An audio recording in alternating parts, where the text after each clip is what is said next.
nosso objetivo é amadurecer individual e coletivamente para desfrutarmos ainda mais do benefício de se tornar uma igreja saudável. E parte desse trabalho, como temos visto, é formar uma liderança conforme os princípios e orientações do próprio Senhor, segundo a sua palavra. Para quê? Para que nossa comunidade esteja melhor protegida de ataques de falsos mestres que seguramente virão. E virão de fora, como também podem vir de dentro. Afinal de contas, qualquer pessoa é bem-vinda em nosso meio para aprender da palavra de Deus.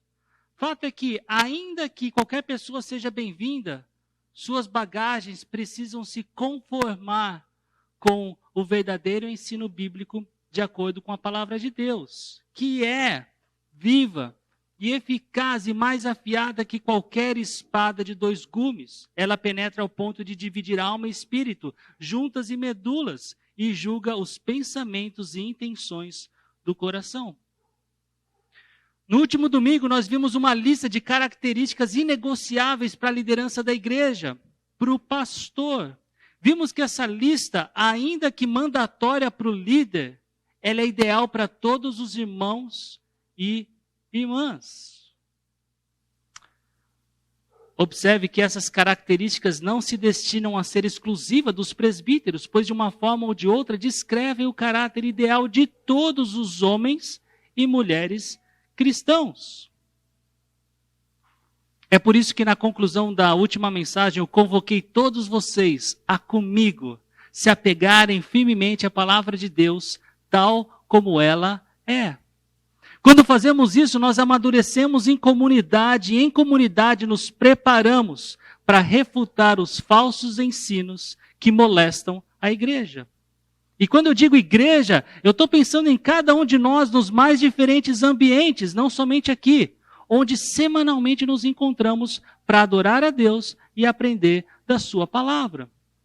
Os falsos ensinos, eles chegam nos locais onde trabalhamos, nas escolas onde nossos filhos estudam, nas faculdades onde alguns de nós aprendem uma profissão e até mesmo dentro das nossas casas, quando sem filtro damos atenção a qualquer pessoa que supostamente ensina a Bíblia e diz anunciar o Evangelho.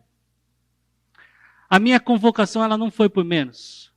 Foi o próprio apóstolo Paulo que fez a ligação entre a necessidade do bispo ser apegado à mensagem fiel das Escrituras e o exercício de se refutar os falsos mestres. Veja, capítulo 1, versículo 9 de Tito. E apegue-se firmemente à mensagem fiel, da maneira como foi ensinada. Para quê? E o segundo ponto, de refutar os que se opõem a ela. E o que veremos hoje é exatamente a missão que especialmente líderes da igreja possuem de refutar as doutrinas de falsos mestres e confrontar o erro para que cristãos sejam sadios em suas crenças. O cuidado e o desejo de Paulo, mesmo porque era dever dele enquanto apóstolo, era que os cristãos em Creta conhecessem a verdade justamente para viver uma vida piedosa, uma vida consciente da presença de Deus, uma vida corretamente devotada a Deus. No versículo 1, eu, Paulo, escravo de Deus e apóstolo de Jesus Cristo, escrevo esta carta. Fui enviado para fortalecer a fé daqueles que Deus escolheu e para ensinar-lhes a verdade que mostra como viver uma vida de devoção. Conhecer a verdade é fundamental para distinguirmos o que é correto e o que é falso. É fundamental para viver de acordo com a vontade de Deus. E essa verdade, continua Paulo, lhes dá a esperança da vida eterna. Como eles disse na primeira mensagem da série, quando cobrimos esse versículo sem conhecer a verdade, não há como alguém ter a vida eterna. Jesus é a principal e a suprema verdade que todos devem conhecer. E devem conhecer conforme as Escrituras nos ensinam. Por exemplo, veja como Paulo descreveu Jesus aos Colossenses, que também enfrentava alguns falsos ensinos. Ele é a imagem do Deus invisível, o primogênito de toda a criação, pois nele foram criadas todas as coisas, nos céus e na terra, as visíveis e as invisíveis, sejam tronos ou soberanias, poderes ou autoridades. Todas as coisas foram criadas por ele e para ele. Ele é antes de todas as coisas e nele tudo subsiste. Ele é a cabeça do corpo, que é a igreja. É o princípio, o primogênito dentre os mortos, para que em tudo tenha supremacia. Pois foi do agrado de Deus que nele habitasse toda a plenitude, e por meio dele reconciliasse consigo todas as coisas, tanto as que estão na terra, quanto as que estão no céu, estabelecendo a paz pelo seu sangue derramado na cruz. Esse é o Jesus verdadeiro. Aquele conforme anunciado pelos profetas e apóstolos bíblicos. Essa é a verdade na qual devemos nos apegar e pela qual nós somos transformados no poder do Espírito Santo. Jesus, ele disse ao apóstolo João em seu evangelho, é a palavra que desde o princípio estava com Deus e era Deus, por meio de quem todas as coisas foram criadas. Ele se fez carne e viveu entre nós, cheio de graça e verdade.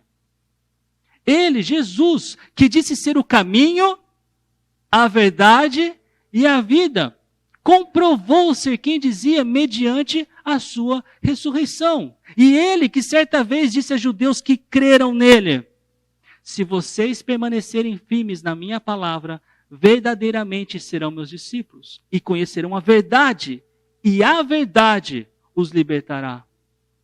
Quanto mais próximos de Jesus nós estivermos, mais conhecedores da verdade nós seremos. E, consequentemente, mais consciência da nossa liberdade e alegria em Cristo nós teremos. A luz da verdade, ela ilumina os nossos olhos. Vamos então entrar no trecho que nós temos separados para estudar hoje, mas não sem antes orar. Pai, obrigado por estarmos juntos aqui, obrigado pela Tua palavra, Pai, obrigado pela disponibilidade dela na nossa língua, obrigado, Pai, por podermos fazer isso num espaço aberto, disponível a visitas, num espaço, Pai, onde todos nós podemos estar aqui adorando ao Senhor, aprendendo da Tua palavra. Pai, afasta o inimigo de que nos distraia, de que nos atrapalhe, me dê, Pai, um coração humilde para falar de tudo isso, Pai, da forma como o Senhor ensina. Eu oro assim em nome de Jesus. Amém. As sementes que foram jogadas pelos discípulos de Cristo no início da igreja, depois da ascensão de Jesus, começaram a brotar. Milhares se convertiam ao cristianismo. Porém, e infelizmente, falsos mestres também surgiam. Causavam desconforto, confusão e divisão na igreja. Pessoas com doutrinas equivocadas não são privilégios do nosso tempo. Eles têm acompanhado toda a história da igreja. Olha o que o apóstolo Paulo disse aos presbíteros de Mileto, em Atos capítulo 20. Cuidem de vocês mesmos e de todo o rebanho sobre o qual o Espírito Santo os colocou como bispos, para pastorearem a igreja de Deus, que ele comprou com o seu próprio sangue. Sei que, depois da minha partida, lobos ferozes penetrarão no meio de vocês e não pouparão o rebanho. Primeiro, note como é interessante ver nesse outro contexto, não no de Tito, Paulo dizer que os líderes tinham a função de pastorear, ou seja, de cuidar do rebanho, e mais especificamente, nesse cuidado de protegê-los desses lobos ferozes que se infiltrariam no meio da igreja.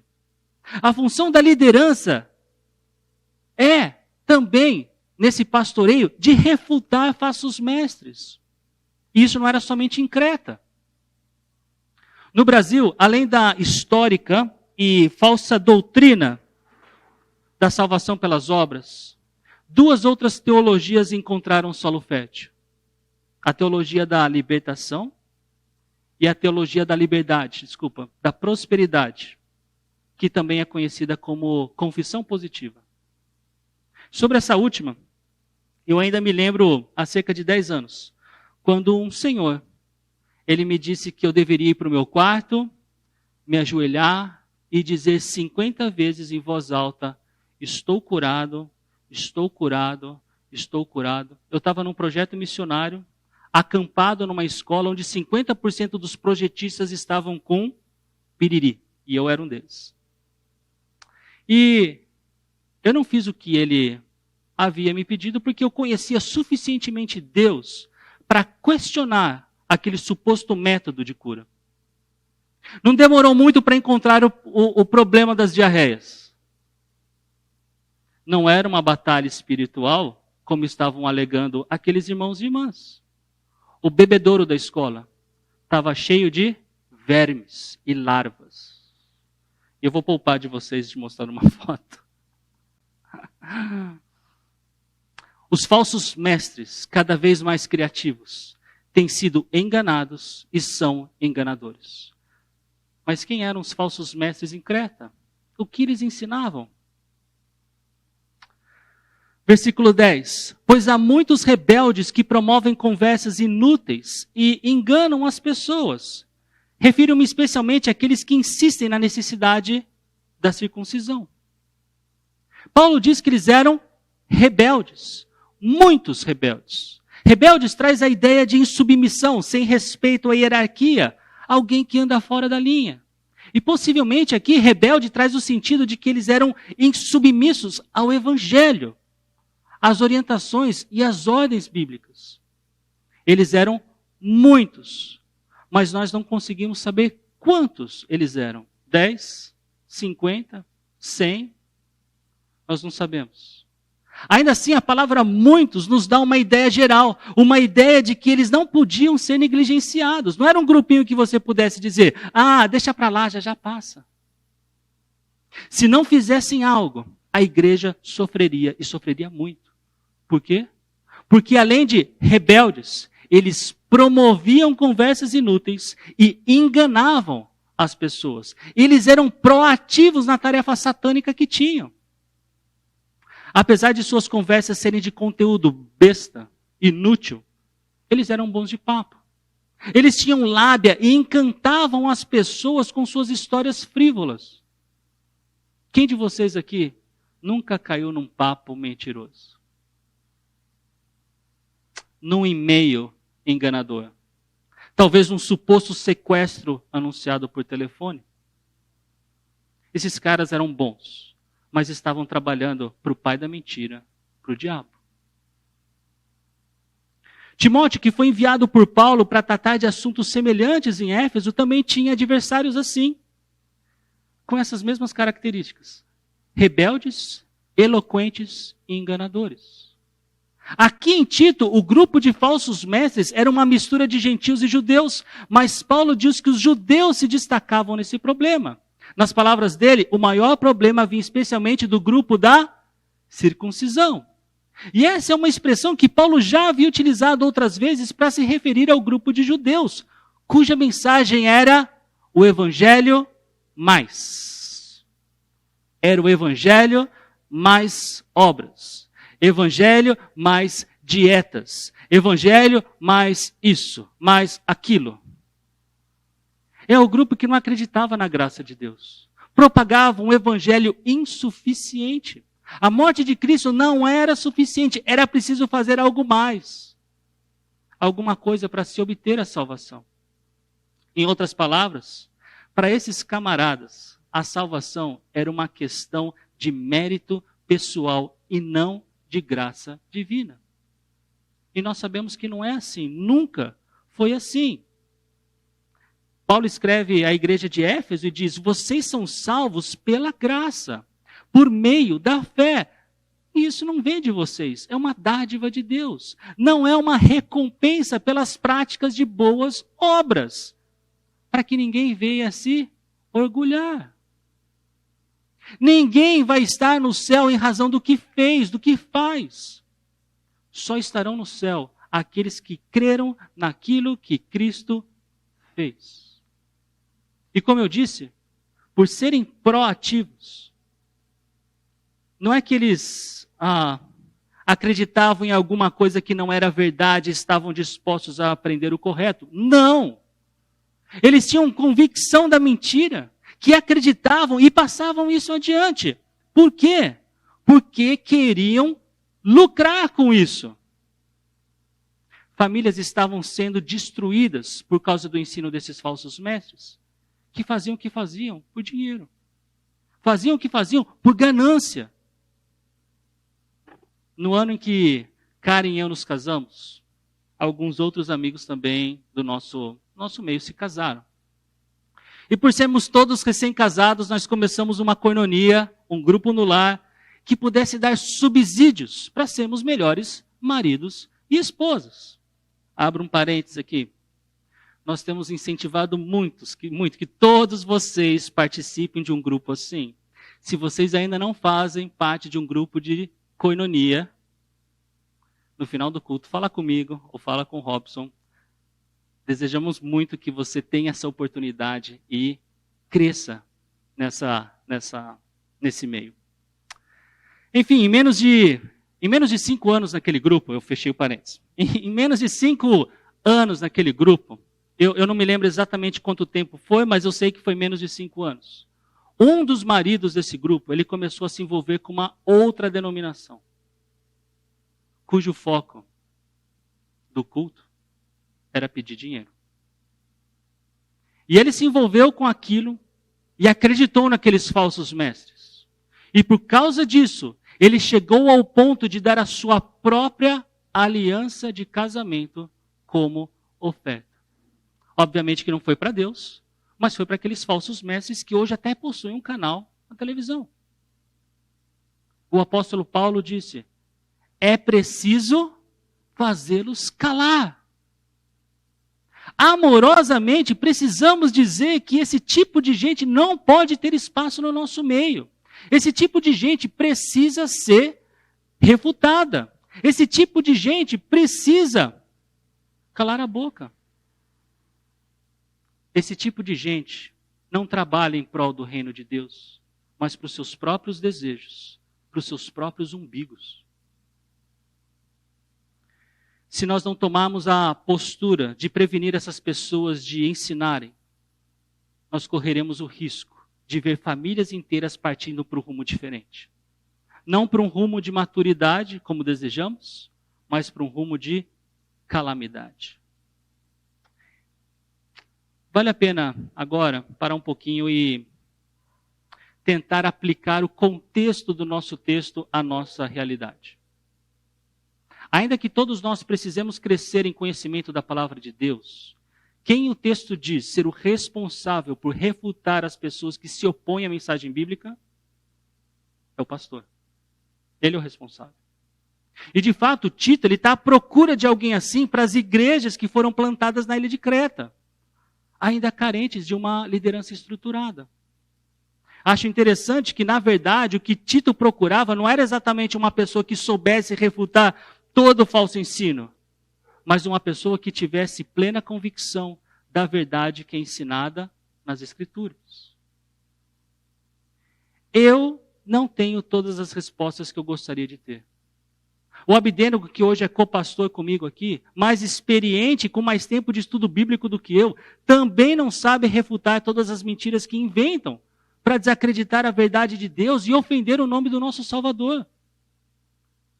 Quando isso acontece, nós estudamos. Agora, eu sei o quanto eu tenho apreço e respeito pela palavra de Deus. Eu sei o quanto eu estou convicto da verdade pela qual eu dedico minha vida. De certa forma, a maneira como eu apresento a mensagem bíblica para vocês, domingo após domingo aqui, reflete essa minha convicção e dedicação. E eu não estou dizendo isso para, na saída do culto, subir num pódio e receber uma medalha. Eu estou dizendo isso para afirmar minha consciência de que é minha responsabilidade pastorear essa igreja, e isso significa protegê-la dos falsos mestres. É por isso que grande parte do meu tempo é investido em estudar e ensinar a Bíblia. E por que meu foco ministerial é esse? Segundo a orientação da própria Bíblia. A palavra do Senhor. Eu não consigo fazer tudo que a nossa comunidade precisa. Nós temos diversas tarefas inacabadas, ou para começar aqui. Recentemente, durante o culto, alguns de vocês estavam aqui, acabou a energia. Isso porque nós precisamos avaliar o quadro de energia, o cabeamento e tudo que envolve esse tipo de coisa. Não houve ninguém para ajudar nessa área ainda. E nem sempre eu tenho tempo para coordenar essas coisas. Nós temos mudado algumas coisas com relação ao nosso som e à nossa transmissão. Isso requer um conhecimento que eu não tenho e pessoas dispostas para ajudar nessa área. Já faz algum tempo que temos pensado num outro lugar para os nossos cultos a Deus. Um lugar que propicia a cada um de nós um ambiente mais adequado para aprendermos das Escrituras. E recebemos visitas. Eu confesso, eu estou um pouco incomodado com o calor. E eu confesso, onde vocês estão tem menos iluminação, mas aqui está caindo um monte de bichinho. Eu não posso dedicar muitas horas da minha semana para ficar procurando um lugar para onde a gente possa ir. E nesse caso, sabe o que dificulta ainda mais? Nós prezamos pelo ministério que temos com as crianças. Achamos fundamental e não podemos pensar somente num espaço que esteja bom para os adultos. Aproveitando o gancho, esse é um ministério que demanda muito auxílio e eu nem sempre consigo ajudar. Aleluia por cada um de vocês que tem servido essa comunidade em prol do reino de Deus. Não é a mim que vocês servem, mas ao Deus que nos entregou, que entregou a sua própria vida para nos libertar de todo o pecado e para nos purificar e fazer de nós o seu povo. Quem disse isso foi Paulo, para Tito, no capítulo 2. Saibam que, para que eu possa priorizar e me concentrar naquilo que Deus estipulou, o ensino da palavra e oração, eu conto com a ajuda de vocês. Eu conto com a ajuda de vocês para eu continuar me preparando e estar à altura de defender nossa comunidade contra os ataques de falsos mestres, os quais, de novo, precisam ser silenciados. Então, para enfatizar o seu ponto, o apóstolo Paulo, ele cita Epimênides. Era um cretense do século V ou século VI antes de Cristo. Ele era considerado um religioso poeta, um poeta religioso. Ele disse, e foi citado por Paulo na sua carta, até mesmo um deles, um profeta nascido em Creta, disse, os cretenses são mentirosos, animais cruéis e comilões preguiçosos. Na época de Paulo, isso possivelmente já era até um ditado para ser falado a respeito da reputação dos cretenses. Paulo não usa essa citação para denegrir todos os cretenses, mas para confirmar a Tito a observação de Paulo, a sua observação sobre os falsos mestres de Creta. Até por isso, ele diz, tal testemunho é verdadeiro.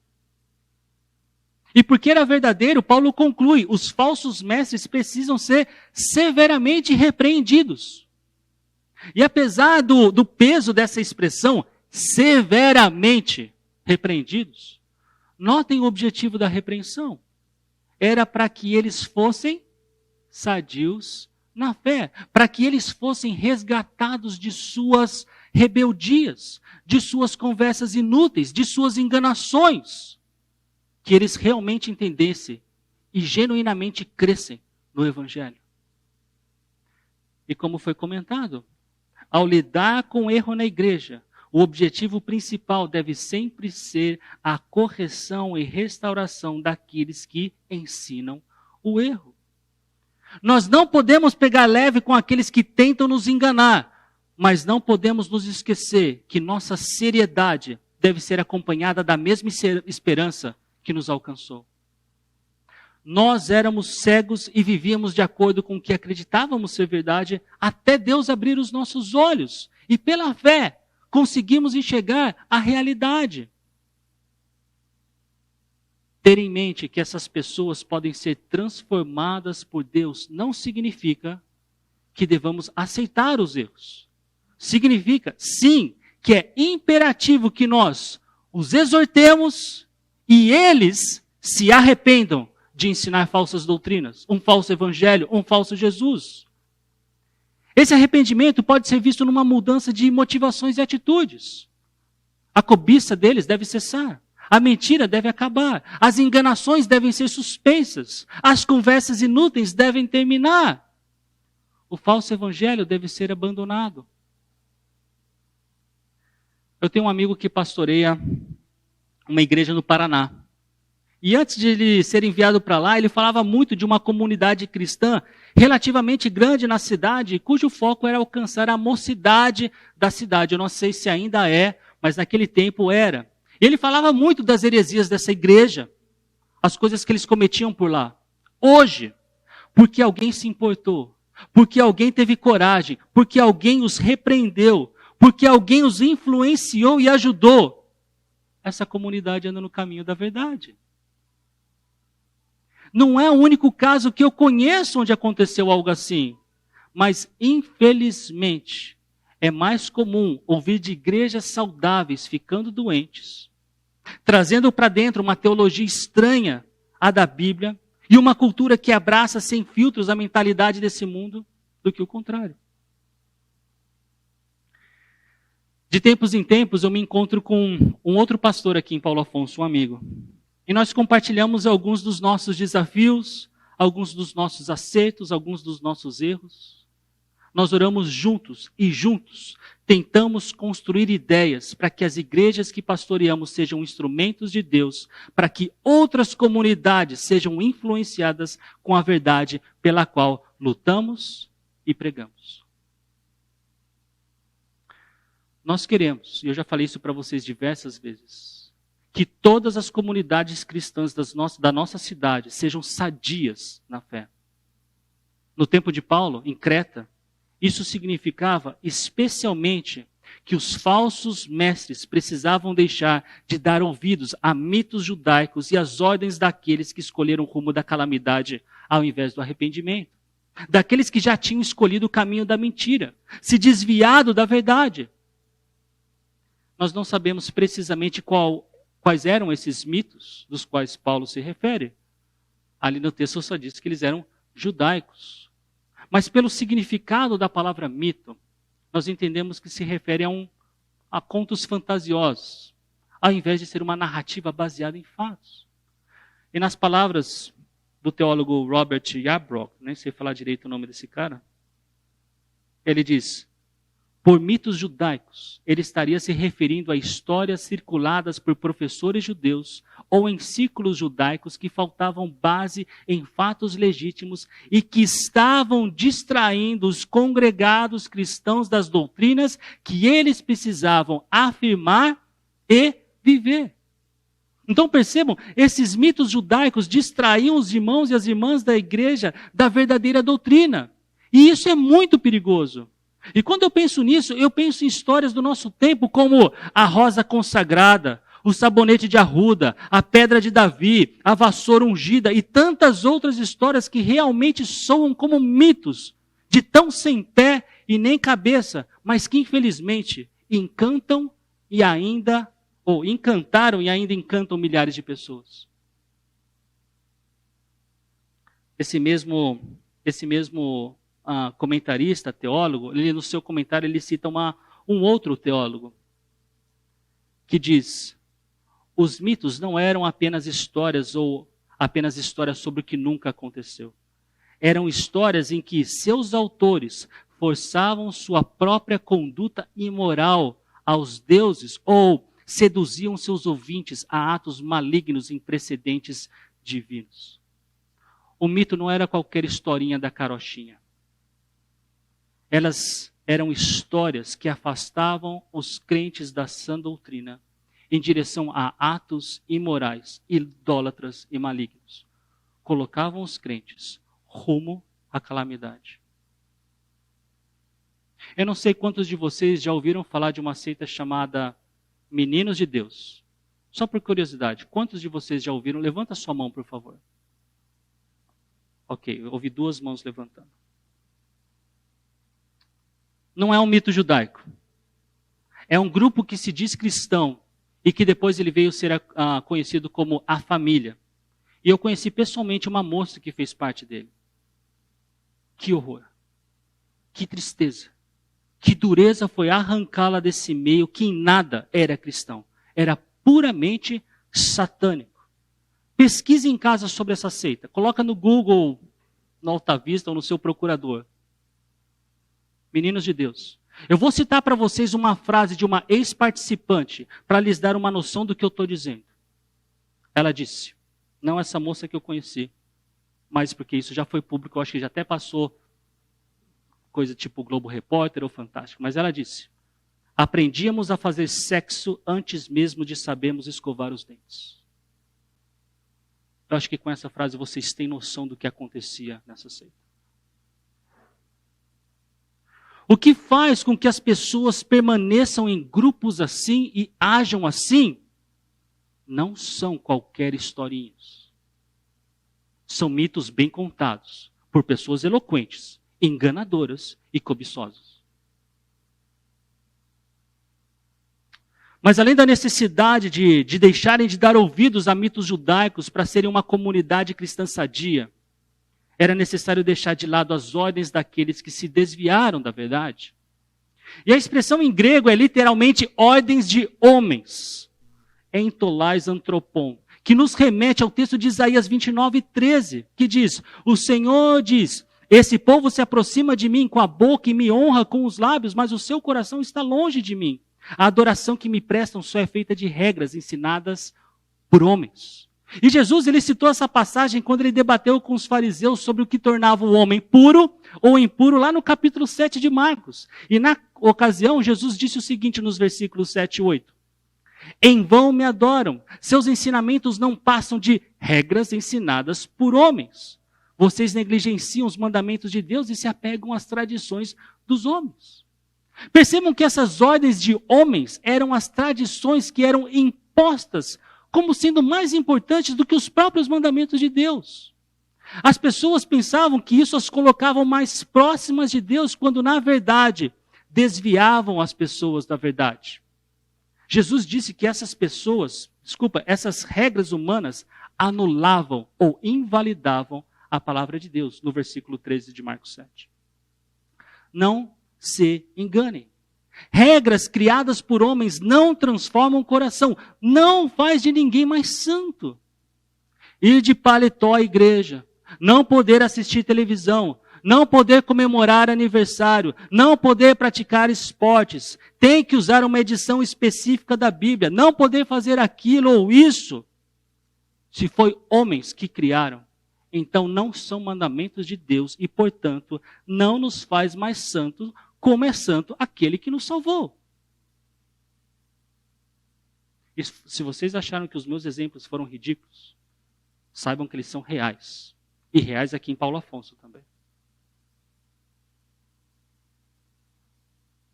Nenhuma igreja será sadia se não tiver como base sólida a verdade das Escrituras, que é a própria verdade de Deus. Nenhuma igreja será sadia se der ouvidos a indivíduos, homens, ou mulheres, ou e-mulheres, que atropelam os princípios bíblicos e criam regras que ignoram, denigrem e usurpam a palavra de Deus. Agora, a questão é mais do que doutrinária. Ela também é ética. Paulo escreveu no versículo 15, Tito 1, para os que são puros, tudo é puro, mas para os corruptos e descrentes, nada é puro, pois tem a mente e a consciência corrompidas. Esse é um daqueles versículos que pode ser bem mal usado, geralmente por pessoas querendo justificar seus pecados. Veja bem, para o puro tudo é puro. Eu posso ver essa coisinha aqui, porque eu sou puro, então aquilo também é puro. Isso é como se Paulo estivesse dizendo que o puro não pudesse pecar ou ser influenciado pelo pecado. Com certeza uma interpretação errada. Então o que Paulo está ensinando aqui? Paulo está falando de dois grupos, sendo o primeiro o puro. Esse grupo ele é formado por aquelas pessoas eticamente corretas e que, conforme o contexto, são pessoas que creram em Cristo como único e suficiente Salvador. Eram pessoas cristãs. E para falar dessas pessoas, Paulo ele geralmente usava uma outra palavra. Ele usava a palavra justo. Claro, ele também usava justo para dizer aqueles que já haviam sido justificados. Mas em alguns contextos, como em Romanos 5:7, ele usava para falar de pessoas eticamente corretas. Possivelmente por causa do contexto em Creta, dos mitos judaicos, dos problemas especialmente com o grupo da circuncisão, Paulo preferiu usar a palavra puro. E isso, inclusive, confirma a ideia dos problemas com regras criadas por homens, visto que os judeus, eles tinham mandamentos humanos ligados à prática cerimonial, o que era puro e o que era impuro. A história de Marcos 7, como se essas regras fossem requerimento para a santidade de alguém. Não é impossível pensarmos que os cretenses achavam que certos alimentos e certas práticas eram requisitos necessários à vida piedosa e espiritual. Possivelmente eles tendiam a enfatizar no externo, ao invés de enfatizar no interior, no coração. Como Jesus disse lá em Marcos 7, versículos 20 a 23. O que sai da pessoa, isso é o que contamina. Porque de dentro do coração das pessoas é que procedem os maus pensamentos, as imoralidades sexuais, os furtos, os homicídios, os adultérios, a avareza, as maldades, o engano, a libertinagem, a inveja, a blasfêmia, o orgulho, a falta de juízo. Todos estes males vêm de dentro e contaminam a pessoa. Não era o não lavar as mãos no contexto de Marcos 7. Quando conhecemos e cremos no Evangelho e na palavra que nos dá sabedoria e que nos apresenta a salvação em Cristo, nós somos libertos da escravidão do pecado. Nós somos feitos livres. Quando éramos prisioneiros do pecado, sem o poder de Deus para enxergar da perspectiva dele, víamos roupas como do diabo. Víamos certas comidas como do diabo. Alguns de nós até via casamento como um instrumento satânico de prisão. Quando, na verdade, tudo o que Deus criou é bom. O que Deus criou. Para os que são puros, tudo é puro. Consegue enxergar da perspectiva de Deus. Mas para os corruptos e descrentes, nada é puro. Pois tem a mente e a consciência corrompidos. O pecado distorce a realidade e essa é a mentalidade natural da humanidade sem Cristo. A pessoa natural, ela não aceita as coisas do Espírito de Deus, porque eles são loucura. E ela não pode entendê-las porque ela se discerne espiritualmente. E quem disse isso não fui eu, foi o próprio apóstolo Paulo quando escreve para a igreja de Corinto. Cuidado a quem vocês dão ouvido. Cuidado em dar atenção àqueles que não fazem parte da verdadeira igreja. Cuidado com aqueles que acreditam que regras humanas podem nos levar para mais perto de Deus. Essas pessoas, para as quais nada é puro, porque têm a mente e a consciência corrompidas, afirmam que conhecem a Deus, mas o negam por seu modo de viver. São detestáveis e desobedientes e não servem para fazer nada de bom. Percebam que essas pessoas possuem, primeiro, uma desconexão entre a sua confissão, aquilo que elas falam, e o seu comportamento, como elas agem. Além disso, o segundo ponto seria que elas são inadequadas para liderar o povo de Deus. Porque elas são incapazes de promover um ensino verdadeiramente bíblico, sadio, como deveria ser. Elas diziam conhecer a Deus, mas a forma como viviam dizia exatamente o contrário. Olha como João escreveu a respeito disso. Na sua primeira carta, capítulo 2, versículo 4. Aquele que diz, eu o conheço, mas não obedece aos seus mandamentos, é mentiroso e a verdade não está nele. Existe uma conexão muito fina entre o que cremos e como agimos, assim como há uma conexão íntima entre falsa doutrina e o mau caráter. Mais um teólogo, ele disse, assim como a fé sem obras é morta, a qualidade de vida de um homem é o teste decisivo de seu conhecimento de Deus. A forma como vivemos é uma manifestação daquilo que acreditamos. Aquilo que anunciamos e como anunciamos reflete o caráter de quem nós somos. E o caráter desses descrentes e corruptos é detestável. Ali é literalmente abominável. Eles eram desobedientes ao evangelho e desaprovados para o desenvolvimento da igreja, para que os cristãos fossem sadios em suas crenças. Concluindo esse trecho da carta a Tito, esse trecho ele pinta um quadro muito claro de quem eram os adversários do evangelho em Creta. Esses falsos mestres, eles eram rebeldes, ensinavam heresias, enganavam as pessoas, anunciavam um falso evangelho, eram gananciosos, mentiam, rejeitavam a verdade, possuíam uma má reputação, tinham suas mentes e consciências corrompidas, eram detestáveis, insubmissos à palavra de Deus. Apesar de tudo isso, afirmavam que conheciam a Deus. E eles conseguiam destruir famílias inteiras com seus mitos. Com tudo isso, como é que a igreja poderia ser protegida por estes falsos mestres, ou destes falsos mestres? Como é que Tito ajudaria? Na semana passada, nós vimos que a igreja precisava de uma liderança biblicamente saudável. Haviam critérios inegociáveis para o candidato à liderança que Tito apontaria. E um desses critérios é que o pastor fosse apegado à palavra de Deus, porque alguém assim seria capaz de encorajar a igreja na sã doutrina e refutar os falsos mestres.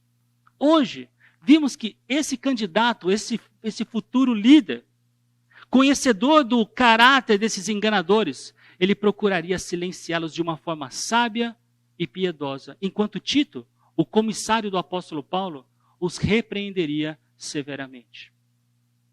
Como?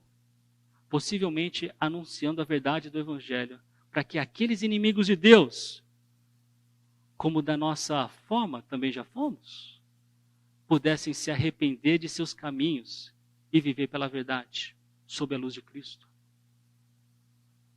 Na última carta de Paulo a Timóteo, o conselho para lidar com os falsos mestres tinham essas palavras. Isso é no capítulo 4, versículo 2. Repreenda, corrija e exorte com toda a paciência e doutrina. É bem parecido com o que vimos aqui em Tito. O teólogo Warren Wiersbe, ele escreveu: a falsa doutrina é como o fermento, entra secretamente, cresce rapidamente e permeia completamente. O melhor momento para atacar a falsa doutrina é no início, antes que ela tenha a chance de se espalhar. No meio dito cristão no qual vivemos, há muitas falsas doutrinas, porque também há muitos falsos mestres. Ainda que talvez eles não possuam todas as características que nós vimos dos falsos mestres no tempo de Tito, eles continuam perigosos. Aqui em Paulo Afonso, o maior problema não vem dos judaizantes. Aliás, desde que eu cheguei aqui em Paulo Afonso, eu conheci somente 2 pessoas que se disseram e se dizem judias. Eu não sei dizer com convicção qual ou quais seriam os maiores problemas doutrinários entre aqueles que dizem conhecer a Deus em Paulo Afonso. Mas eu sei apontar alguns problemas. Eu cito pelo menos um.